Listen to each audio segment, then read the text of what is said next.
Hi, good morning, everybody, and thank you for joining us for this Wallace Foundation webinar, looking ahead at the social media landscape for Wallace Foundation's communications partners. Hope you're all having a nice morning. As you all join the webinar, I wanted to go through some quick housekeeping rules, walk you through the agenda of today, what we'll be discussing, and then introduce myself and the rest of the presenters for today's webinar. Today we're using the Zoom platform to conduct this webinar. And if you haven't used Zoom, it has a great feature where you're able to ask questions using the Q&A feature in Zoom at any point throughout the webinar. If you don't see it on your screen currently, you can hover your mouse either to the top or bottom of your screen for a few seconds, and you'll see a bar with options, including one that says Q&A with an icon of a Q in a box. At any point during the webinar, you can click that Q. It will bring up a screen where you can ask questions. And feel free, if you have any questions throughout the webinar, to type your question at any time. We have a few minutes set aside at the end of the presentation that we'll use to discuss any questions that pop up. But like I said, feel free to ask it at any point throughout this webinar today. Today we're going to be talking about a few topics in communications and social media landscape, starting with an overview of the communications partnerships for the Wallace Foundation, looking at Wallace's approach to social media, taking a look at what we've learned on social media online in 2019 and the implications that has for 2020's social media strategy, and then, like I said, some time at the end of the presentation for discussion of any questions. If you have any issues hearing the audio or seeing any of the video, feel free to type in the question and answer box as well. We'll be monitoring that too. To introduce today's presenters, you'll be hearing first from Lucas Held, the Director of Communications at the Wallace Foundation. You'll be hearing from Lauren Sanders, the Managing Editor at the Wallace Foundation. And then finally, you'll be hearing from myself, Sammy Ghani, the Senior Digital Strategist at the Hatcher Group. To start today's presentation, I'm going to turn it over to Lucas Held to discuss the Wallace approach. Well, thank you very much, Sammy, and thanks to everyone for joining us today on this morning. I hope you're having a great morning. Just wanted to briefly situate our conversation in context of the communications efforts that we're undertaking together. The Wallace approach is really the basis for our strategy, and it's a little bit different from other foundations, so I'll take a minute just to go walk you through it. We always start by understanding the context in order to identify a question that, if answered, could help propel field progress. And for the past 20 years or so, it has been one of the questions that we're seeking to answer is how can school leaders be better prepared and supported so that they can contribute to schools that work for all children. So that's that top box. Then if you follow the arrow, this symbolizes the investment that we make with a small number of grantees, typically about 6 at a time, to test out new solutions and also commission independent research to understand what works, what doesn't, and why. Through all of that process, we're really trying to generate two kinds of benefits. Benefits for the relatively small number of grantees we're working with to support innovations, and field benefits through knowledge. And the arrow you see moves to catalyze broad impact. And this is where our work together really sits, because this is about helping field practitioners and policymakers learn about evidence that has been learned through these initiatives that can help improve institutions nationwide. Next slide. And in order to share evidence broadly, we've got multiple channels. And if you look at that second box, you can see that Wallace itself does quite a bit of direct dissemination through our website. And importantly, and you see this highlighted in gold, we work with our communication partners who have very strong existing channels to their membership to share knowledge. And in fact, I kind of think of all of you as part of the circulatory system for knowledge in the field. So we're very appreciative of the chance to work with you to disseminate relevant evidence, and I'm moving to the left box, in the form of research reports, videos, infographics, and tools. So next slide. There is a challenge in all of this communications, and that is to preserve credibility, which is one of the main drivers of persuasion. And credibility, research has very solidly established, is really composed of two dimensions. The first dimension is an answer to the question of whether someone thinks that you have something to say, that you know something about the topic. So you wouldn't go to a stockbroker for advice about plumbing, but it'd probably be, or she would probably be, a terrible source. So expertise is context specific, and that's a judgment people make about credibility. The second is whether they are trustworthy. And trust, it turns out, also has two dimensions. One is does the person not only know their subject, but are they telling the truth? And the second is, do they share my interest? Do they care about me?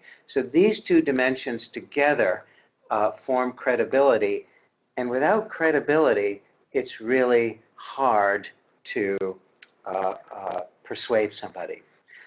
Now, next slide. We try to keep this in mind in all of our communications. When in our work together, we're really seeking to generate also multiple benefits. We're looking to benefit your members through credible knowledge. We're looking to benefit your organizations who and your position as a source of useful knowledge to your members. And finally, to the field through improved practice and policy. So this is kind of a guiding principle for us. In other words, we're looking for a win-win-win. A win. We want out of these partnerships you to feel that you are strengthened. We want to feel that your members get useful knowledge, and we want to feel that the field is benefiting. So this is a journey. This is an ongoing process as we seek to find areas of synergy where there are mutual benefits. Next slide. We have, in the past couple of years, ramped up efforts in social media. There are really three goals we see that social media can contribute to. One is to build awareness of the evidence that's developed. A second is to build interest and understanding. And the third is to take advantage of the potential network effects that social media promote. And by network effects, of course, I mean sharing. So in a sense, you can have direct dissemination that is from an organization, and then you can have self-generating sharing by those to whom the information goes. And that's really the power of social media. We see this as a learning journey together. Next slide. Needless to say, one reason that we have ramped up social media is that it is no longer the property of people under the age of 13.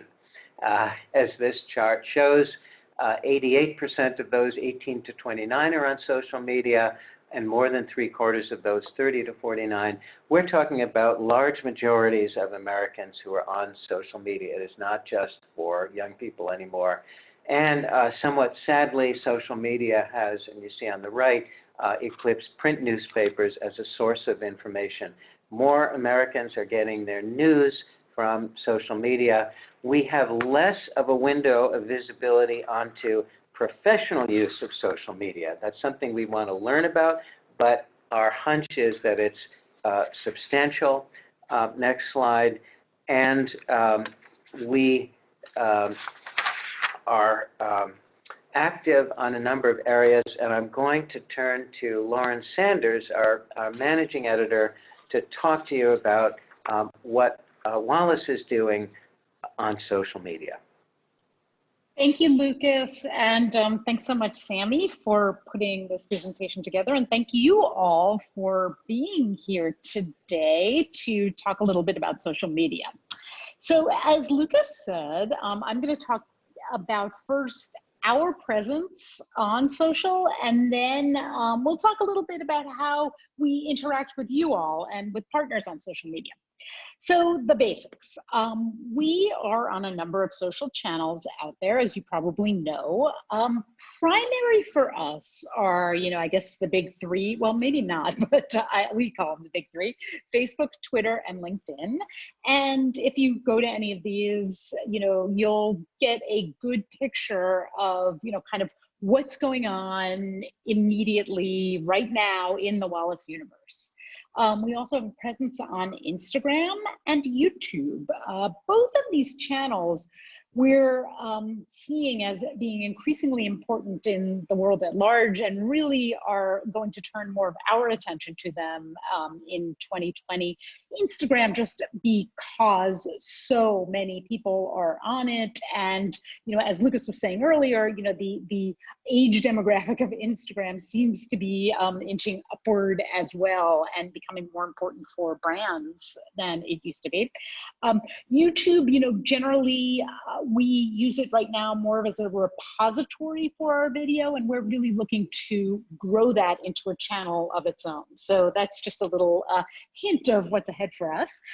We also have a blog, which we're going to talk about in terms of social media, because it provides a good amount of content for our social channels.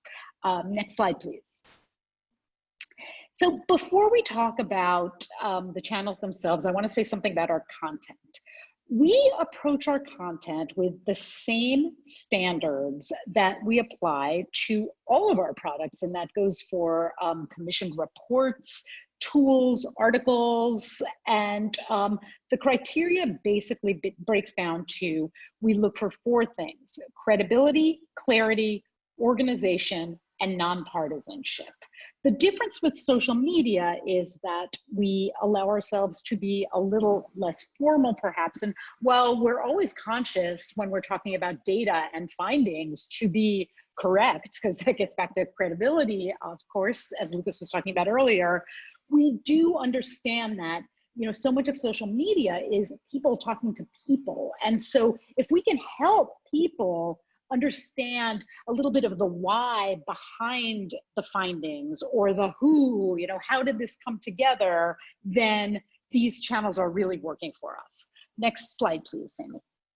So just a little bit about our strategy. As I was just saying, we pretty much share everything that we do on social media.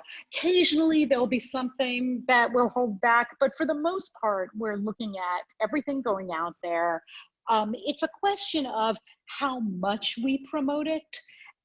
So a big, large-scale report like the recent Principal Pipeline Initiative findings, which were so big, we had a major campaign that involved months of social media and different campaigns, whereas, some of our other reports, not saying anything is less important, but it may not have as wide of an audience.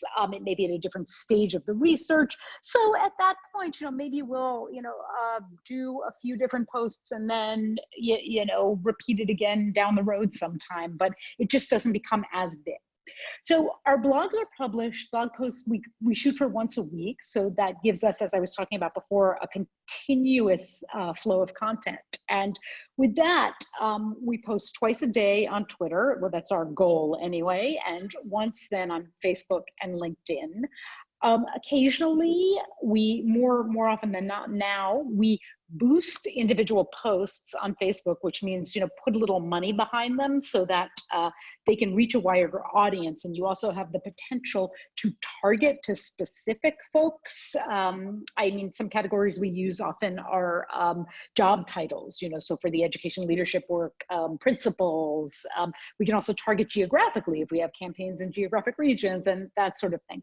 We will also sometimes create our own ad campaigns for social media for both Twitter, Facebook, and even did some experimenting with LinkedIn as well, where you can do the same kind of targeting. And that's just really to make sure that we're getting our posts beyond our own audiences based on very targeted interests. So ad buying is a really great thing if you can, and if you have the potential to do that.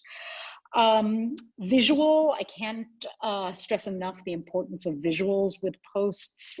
Here are just some recent HubSpot statistics where tweets with images receive 150% more retweets than those without. Facebook, of course, they didn't do this in percents, but Facebook posts with images are shared 2.3 times more than those without. So there are a lot of different stats out there that you can see, and they all pretty much boil down to this is really a visual medium. So it's a people medium and a visual medium.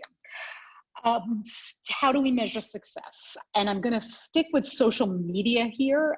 We look at, in the individual clients, which is Facebook, Twitter, etc. We look at our likes and our shares or retweets. We then look at, this is very important for us, this is clicks to our website. So that combination of what are people doing on the actual channel, do they like us? And then are they clicking through to our website?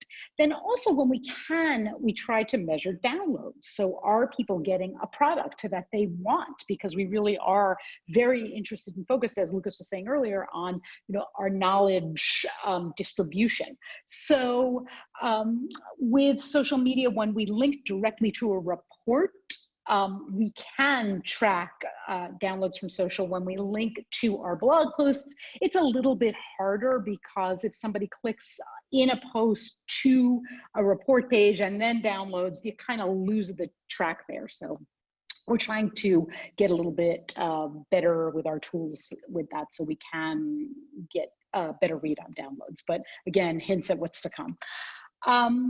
Occasionally, we will also share articles from external media, thought leaders, just things on topics that we know people who are following us are interested in, even if it's not Wallace originated content. Next slide, please.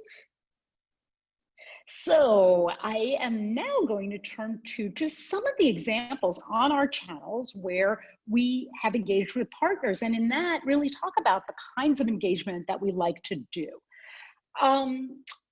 So first and foremost, this is sort of primary. When we do have reports, big video projects, anything that we are disseminating, resources, and we've worked very closely with partners, we like to mention them in our social posts. I mean, A, to give credit to the people who've worked with us, but B, we know that we're partners also in dissemination, and that if we can, help each other and share each other's content, that benefits everyone. So you'll see the first example there on top. This was our university principal preparation initiative where we worked with UCEA and that I'm going to mess up the acronym, so I'm not going to say it, but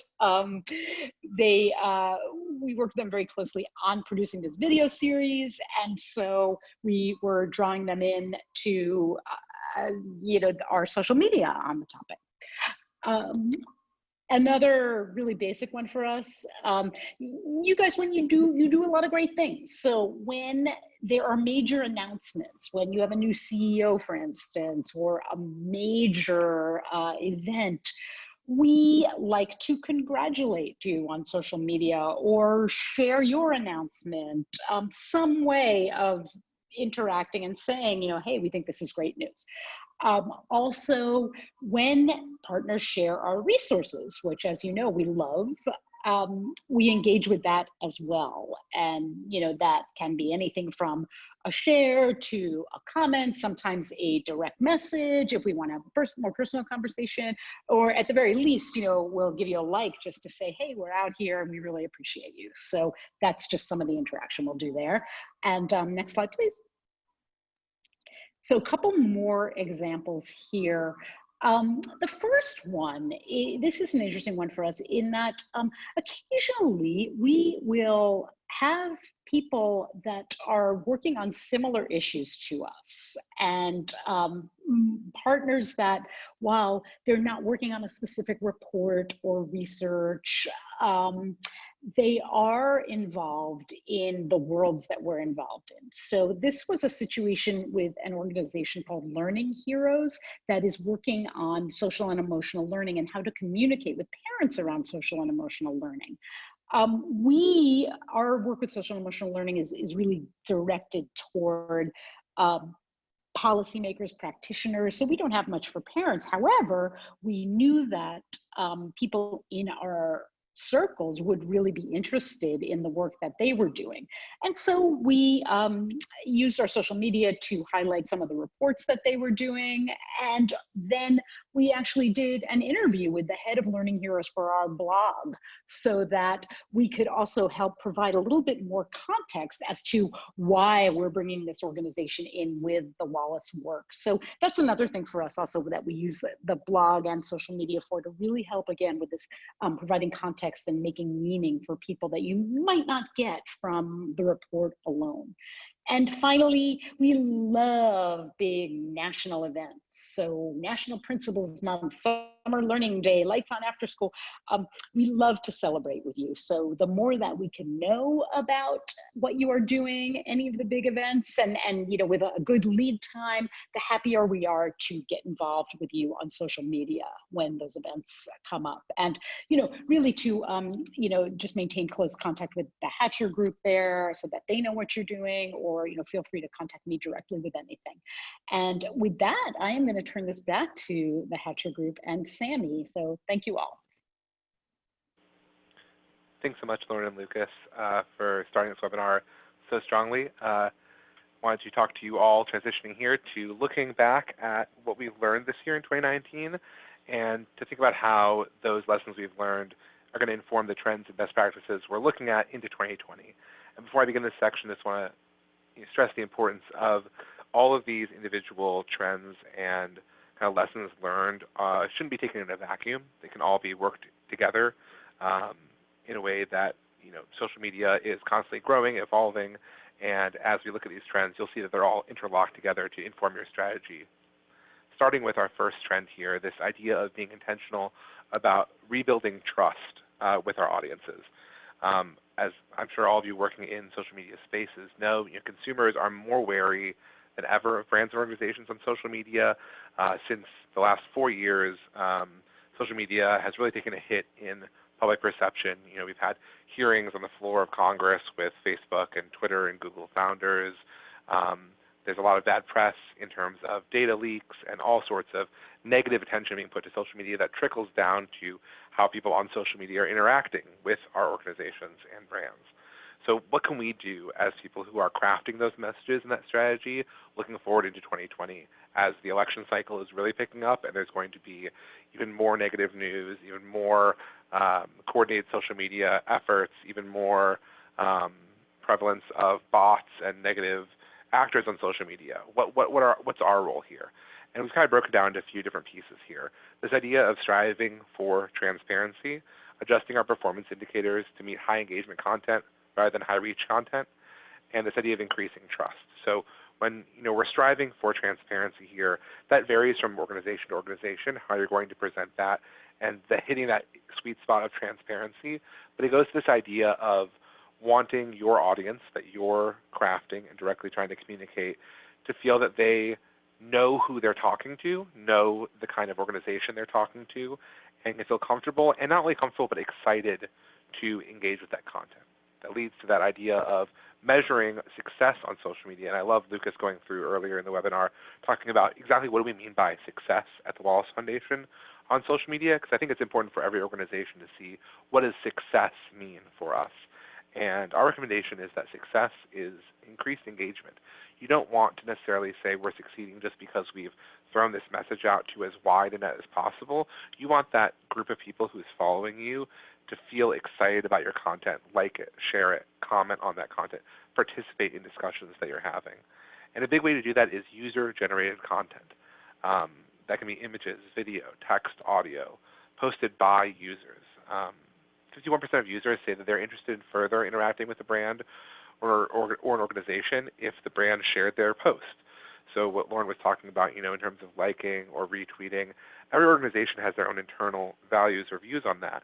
But engaging with your audience directly is really leaning on that social idea of social media. And a big way that some organizations, some Wallace partners have done that is this idea of Twitter chats. I'm sure many of you have either done Twitter chats yourselves or seen Twitter chats. This great way to engage your audience specifically in a way that is focused and on a specific topic. I think it's important, and I think all of us working in social media have seen over the years that it's not necessary to, throw this huge wide net out. We're not trying to necessarily be Kendall or Kylie Kardashian on Instagram and get as many followers as possible. We're trying to get followers who care about our content that we're working with. And that means having things like these Twitter chats that a number of Wallace partners have had, these regular Twitter chats that encourage virtual conversations around Wallace resources even. The great thing about these Twitter chats is you can augment them in a way that it works to your audience. So, if your audience is, many of us, a large number of educators are our audience who don't work that typical 9 to 5 schedule. So you can have a Twitter chat that is on weeknights or on weekends where you know that educators in the audience who wants to give you that user-generated content is going to be active and wants to be there to share your content in a way that is driving engagement, being transparent about what you're communicating about, and motivating your audience to hear from you. This leads into another trend, which is the idea of having inherent value on your social media, building the presence on social, not just your website. This is a trend that's been happening, kind of trickling down for years and years, but I think there's been a big push in 2019, and that push is going to go on to 2020 as well, where people are spending more and more time on social media, and it's not just a tool to drive people to another location. You want actual value on social media. Meeting your audience where you're at is the whole idea behind this. As Lucas talked about with some of those graphs from Pew earlier, 79% of all Americans are on social media. They're not necessarily on your website, and maybe you do want to drive them to your website for certain reasons, to download a report or watch a certain video, but you maybe can put snippets of that report on social media. You can host that video on social media itself as well. Creating content that appeals to your audience specifically is vital to having those high engagement numbers and to build the value of your social media feed, that people want to see what your organization is doing on Twitter, on Facebook itself. And we can get that by asking your audience what they want to hear, what they want to care about. It's easy to feel that disconnected level sometimes from what the mission of the organization that you're working for is and what the audience on these different platforms wants to see. But the great thing about social media is it's social. You can just ask your audience directly. And this works into the idea of cultivating your voice on social media, requiring actual interaction, like on messaging apps, for example. There's been a recent survey by Twilio, for example, that surveyed users and found that 9 out of 10 of them would prefer to use messaging apps when they're communicating with the business rather than just picking up the phone. So when you're opening up those other channels of communication with your audience, whether it's directly hearing about them from social or having up some sort of digital messaging app, people messaging your Facebook page or contacting you directly on Twitter, using Facebook's chat feature, these are all ways to build that presence on social media and have inherent value to your social. And that value also is important when you're talking about what you're putting on social media. And the big thing is that personality is extremely important. This really, I think, came to a head in 2019, is going to be very present in 2020. The idea of communicating this personal voice. I always like to say that it's critical on social media for any organization to show that you're more than just a logo and a building. You are the people who work at the organization. You have a voice and an audience and personality that's important to communicate. You're talking about serious topics occasionally on social media, but that doesn't mean that you can have the content written in a more casual way. Incorporating GIFs, emoji, video, social graphics that help define and build your voice. I think the example we've all heard in social circles, and maybe some of you follow these accounts on Twitter themselves, but you have the Wendy's Twitter or the Moon Pie Twitter, or these accounts that are really, really hyper involved in the most recent trends that are happening on social media. We're not saying that you have to go that far and become, a meme account or become an account that is, really, really valuing the personality and voice in a way that doesn't fit your organization. It can be as simple as sharing pictures of people who work for your organization or showing that your organization has humor, or injecting humor into the conversation that you're having. Remember that people use social media to connect with other people, so sounding human is really key to having success on social media. We have an example below that Wallace had a convening where People are sharing all sorts of different aspects of Wallace and the convening on social media. But these were two principals, I believe, who decided to share a selfie at the convening itself. And this is a great way, that you could have shared a photo of the building, you could have shared a photo of the program that was happening, or a slide of a presentation. But the fact that they chose this post had the most engagement of posts people were sharing about the convening for a reason. People like to see faces. People identify with the people they see. And if you can build those faces, highlighting certain employees or highlighting people who are doing really great work you're proud of at your organization, it's a really critical way that you can build that personality aspect that users crave, the authenticity of your account on social media. And you'll build users who are more engaged. Another really big trend that people kind of look at me funny sometimes when I mention this, because the idea of this social platform has shifted so much in the last year, is the importance of LinkedIn. Not just for posting your next job opening or seeing, building up your own personal profile, but the idea of using LinkedIn as another social platform for an organization. We tend in social media spaces, I think most of us, to think of social media big three: Twitter, Instagram, and Facebook. Instagram, Facebook, post by Facebook, but still those are kind of these three big buckets organizations tend to have presences in. But LinkedIn's on the rise in a really big way in terms of popularity and time spent on the site, which are two really big metrics we're looking at in terms of the engagement value we talked about earlier into 2020. So don't forget to cultivate your brand and following on LinkedIn using a variety of means, like this video, for example, on the right here. Videos on LinkedIn, some pretty amazing statistics here, are earning 3 times the engagement of text-based posts on LinkedIn. If you remember back to Lauren Sanders talking about the importance of including images on Facebook posts, and there was a 2.3% increase in engagement. Videos have an even bigger effect on LinkedIn. So if you have video content you're producing, it's a great spot to have it. LinkedIn is credited for 64% of all traffic from social media channels to business and organization websites. So if you are, making sure that you are wanting to drive people to your website, you're still having that value we talked about inherently to your social channels, but you also want to drive people to your website. People are on LinkedIn for things like the audience who's there for professional reasons, so they're more likely to click onto that professional-based content. And the biggest thing here is the traffic from LinkedIn-generated content is the highest visitor-to-lead conversion rate, 3 times higher than Facebook and Twitter, which is pretty significant here when we're talking about if you're running some sort of campaign where you're trying to get visitor-to-lead conversions, where you're trying to build up an email list or build up a record list of supporters or just gather names for some sort of event.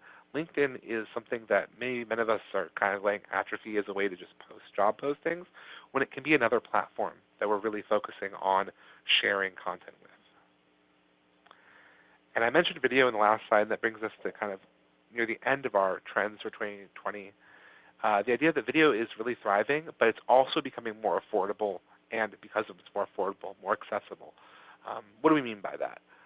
Well, most recent numbers show that 85% of all internet users in the United States watch online video content monthly. I'm sure almost everyone on this webinar watches social media video content in some way, even outside of your job, on the myriad apps that have video content, whether you're watching on Snapchat, Facebook, Twitter, Instagram, watching those really popular LinkedIn videos, watching TikToks. Video content is really king in a big way.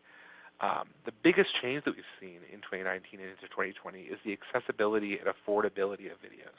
There's still a place for really strongly produced sit-down interviews with large cameras that cost a lot of money to put on, but not all video needs to be highly produced. Live video is a really simple, affordable, effective, and accessible way that feels authentic and connects with your audience in a way that's really important. We also know the importance of vertical video being back in a really big way. If you're like me, for years, I was trained working in social media spaces to avoid vertical video. Vertical video is the devil. It's awful. It's not best practice to use vertical video. And it's taken some process in 2019 for me to unlearn that, because you have entire apps built around the idea of having vertical video as the primary way people are consuming it. As more and more people are shifting to use mobile devices, people are watching video in a vertical way. 50% of videos on mobile are being viewed in a vertical video format, and it's really evident that we need to start thinking that sometimes when we're filming, depending on the medium, depending on the message we're communicating, that vertical video is important to do. You'll see vertical video being used in all sorts of examples. In this example on this slide, Wallace Foundation hosting a Facebook Live video, where it's a great example kind of all the different trends we're talking about today, where Wallace Foundation decided to have this Facebook Live video. And the idea initially having this video was to find a quiet room in which we were going to film, to have the best audio quality and really planning this out. And it didn't work out. They ended up having the video for the Facebook Live being shot on a phone in a room with lots of ambient background noise, and it worked out great. It had really consistent performance on day of and shelf life, people sharing the video going forward, and the background audio didn't necessarily distract from the message. It helped the video communicate what it was. It was kind of a behind-the-scenes look. It was a way that felt authentic, communicating to your audience. And it felt like, oh, this is some valuable content from Wallace Foundation that I wanted to see. This final bit of information in 2020 and 2019, it's been a trend consistently, but it's something that we're going to be talking about, and we're going to, as a little teaser, kind of have a more in-depth conversation in 2020, another online webinar like this to discuss email. But a strong email program is still so critically important for any organization. My background is very strong in email, and I'm a big believer that every organization can really benefit from a strong email program. It's still one of the best ways to communicate your message. So when we're talking throughout this webinar about the importance of communicating your message clearly, communicating it professionally, communicating it in an authentic way, in a way that builds rapport with your audience, email is such a great way to communicate that narrative message to people. When you're building a relationship with your audience via these longer narrative emails, whether it's a consistent newsletter or whether even better, it's emails being signed and sent from individuals in your organization, you're building a relationship with your audience, you're getting them invested in your work, and you're able to drive them to wherever you want them. You can drive them to take action in a petition, in a report download, in getting those small dollar donations for an organization, or raising money for a charitable organization, or driving people to sign up for events, participating in digital events like this webinar, participating in in-person events.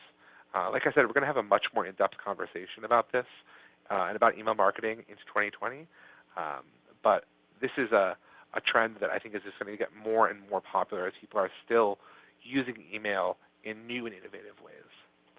Kind of summarize, put a cap on everything we've talked about for our 2019 lessons and our 2020 trends. The importance of building and rebuilding trust with your audience, as 2020 is going to be a year with social media under a big spotlight. Take stock of who your audience is and how you can make sure that you're having a good relationship with that audience on your social platforms. Building that presence on your social media, not just your website, seeing the inherent value to having good content on Twitter, engaging your audience with Twitter chats, engaging them with content that they want to see on Facebook, Instagram, LinkedIn. Not being afraid to show your organization's personality. Highlighting members of your staff, highlighting more fun work that you're doing, giving those behind-the-scenes looks at what makes your organization, and reminding people once again that you're not just a building and a logo. You're people who make up an organization, and you're not just the reports you release. You're the people who care about the work you're doing and are making those reports possible. Don't forget about LinkedIn. As you're building your platform and deciding, when you're looking at your social media strategy throughout 2020, where do you want your message to communicate? What sort of audience are you trying to reach? Don't forget LinkedIn as a big arm of your organization. Build up that audience on LinkedIn. Increase the amount you're posting. Post those great videos that are highlighting the professional work you're doing, because that professional audience that wants to hear about your work and care about your work is on LinkedIn. Take advantage of the growing accessibility of video content that you either want to post on LinkedIn or any of your platforms. Do a Facebook Live stream for an event that you're having. Try having an Instagram Live video that you're doing if you have a big presence on Instagram. Or film these quick videos using the amazing cameras that we all have on our cell phones now to give that behind-the-scenes accessibility, build that personality, and have that good relationship with people. and make sure that you're leveraging your email marketing program at your organization. Don't necessarily consider it an afterthought just to regurgitate the content that's being posted on your website. Use it as a tool to communicate with your audience, to engage your audience, and drive action, because email is still one of the best ways that we have to do that. With that, thank all of you for joining us for this webinar, and just a quick reminder for those of you who may have joined midway through that we're going to take a few minutes here and discuss some of the questions that we've received. Thank you to those of you who have asked questions. A reminder, if you haven't asked a question yet and are interested, you can move your mouse to the bottom or top of your screen. You'll see a box that says Q&A and a little Q icon in a box. You can click that and go through and discuss and type in your question that you have for any of the speakers today. And I think we have one of our first questions here, as people chime in with their questions, is for you, Lauren Sanders. For Lauren, how does Wallace's voice on social media or the content that you're posting vary from platform to platform? That is such a great question. It's actually one of my favorite questions. So the Wallace voice, I would say, it varies more in tone than voice. So as I was mentioning before, we allow ourselves on social media just a bit more informality. And I think, Twitter, because we know that we're talking to a lot of journalists and a lot of people who are in the various fields, we tend to be a little more journalistic, I would say, on Twitter in our tone. Then Facebook is more, personal, and LinkedIn, we do strive to be, quote unquote professional, but that usually kind of mirrors what we're doing either on Twitter or Facebook.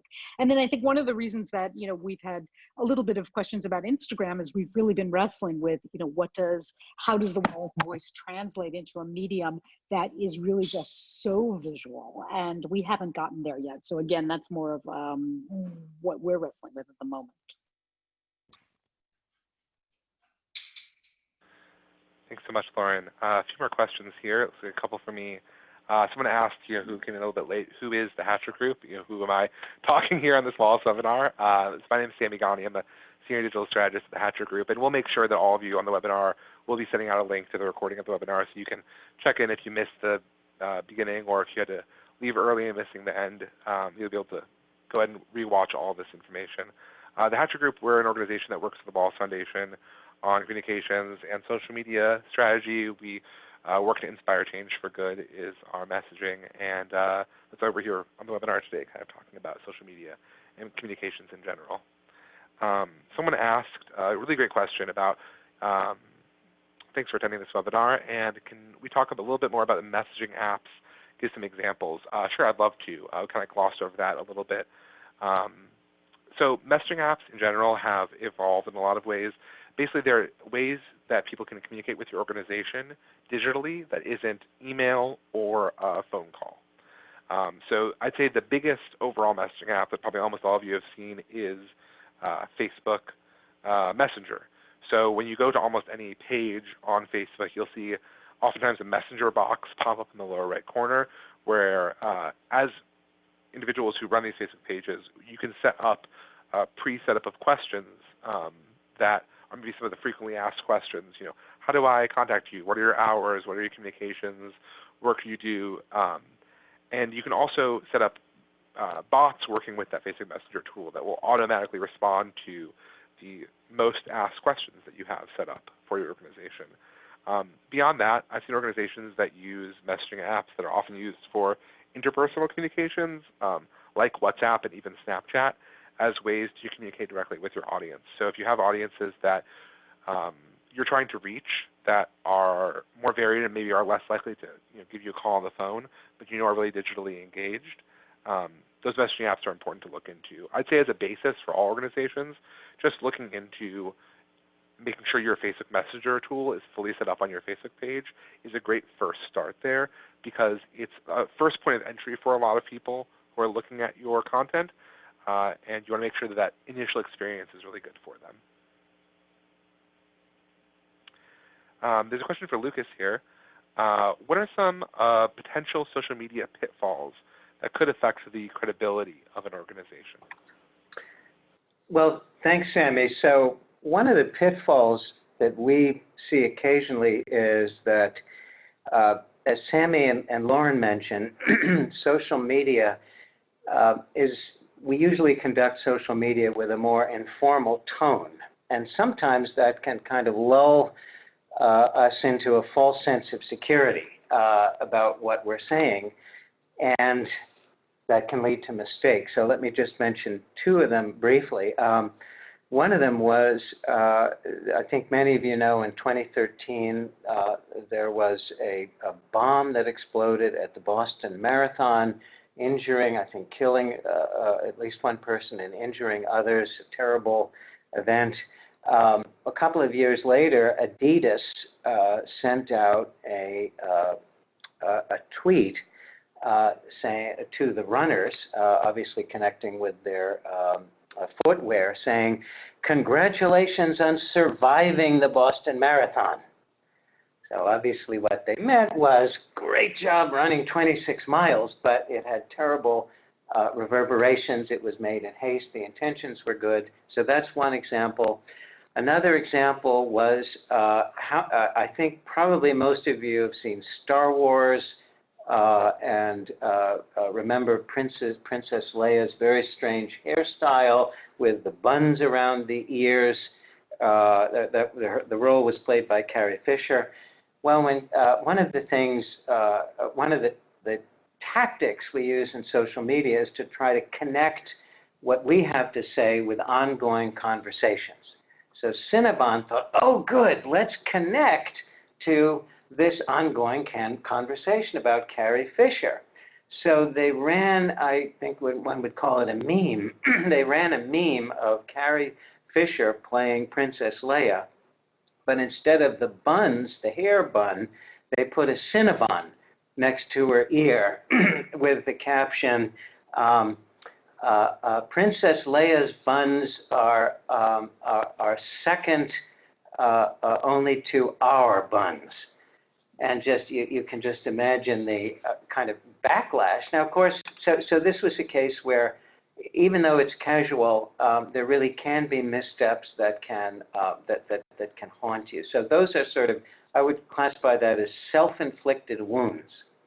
The second, I think, category of pitfalls relies in what others do, and that involves the spread of false news. And there was, in 2018, a very widely reported study was published by an MIT faculty member named Sarush Basuji, and we can send you the link.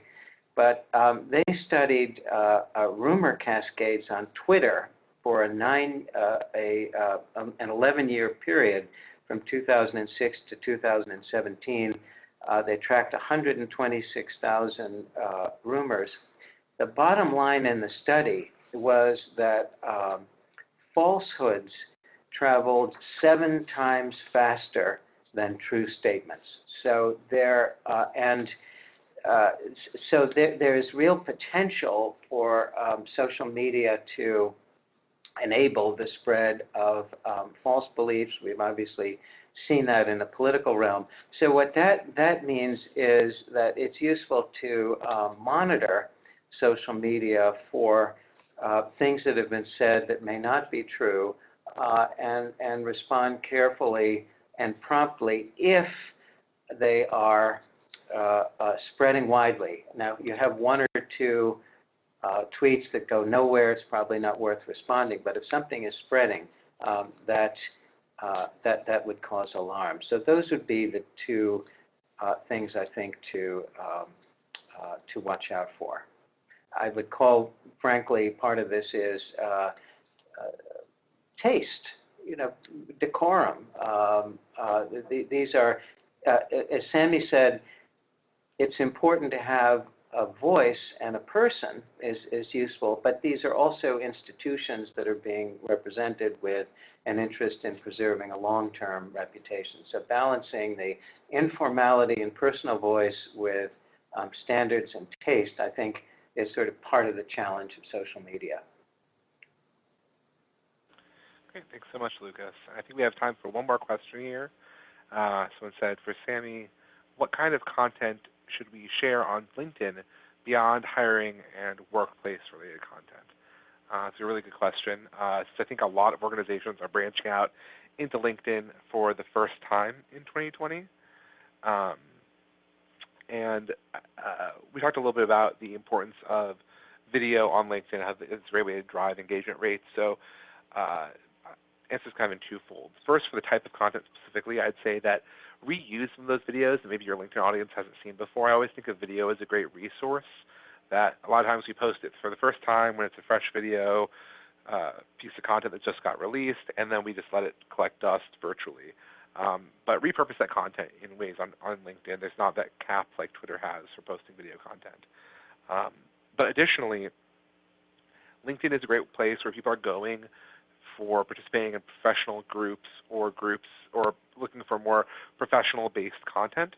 So when you're posting content that maybe is a little bit wonkier or is content that is really tailored to a specific industry or tailored to people who would be interacting with it in a professional setting. So, if you're releasing a report that is specifically talking just about principles and principal tactics and what principals are learning in their schools, make a post on LinkedIn that has that framing too, where they're framing it in a way that's talking about the job specifically and looking at it from a professional standpoint. I think we have one last quick question here that I'll jump to, which is we noticed some changes in reach and engagement on Facebook resulting from changes Facebook has made affecting things like who sees our posts. Have you made any adjustments in your Facebook practices or have any tips on adjustments to make given changes Facebook's made in the last year? That's a really, really critical and important question. I can take it real quick and feel if anyone has anything else to add on this. But I think part of the reason we wanted to have this webinar and discussion is that social media is changing constantly, and a lot of times we are not consulted when Facebook or Twitter or Instagram makes changes in policy that affects the work we're doing, right? So following the 2016 election, Facebook really reduced, and this, I don't know if this is the change you're talking about. There's been so many, but this is just one example. Facebook really reduced the spread of posts that are not from your friends. So they really people were complaining that they were spammed by all these fake groups and organizations that they didn't want to hear on Facebook, and Facebook tried reworking it to more of a social-based platform where you just hear from your friends, and it really hurt reach for pages or organizations like us. So what I would say is twofold. I'd say A, still make sure you're not posting too often on Facebook. The limit that I usually recommend for people is 2 times a day maximum is usually where you want to be around it. It varies page to page. Different organizations may see different success. But if you post too frequently on Facebook as opposed to Twitter where you can post as much as you want, Facebook will oftentimes flag your account as a spamming account and really reduce your reach numbers and reduce your engagement numbers because fewer people are seeing your posts. Secondly, consider what Lauren talked about earlier, the need to boost posts occasionally.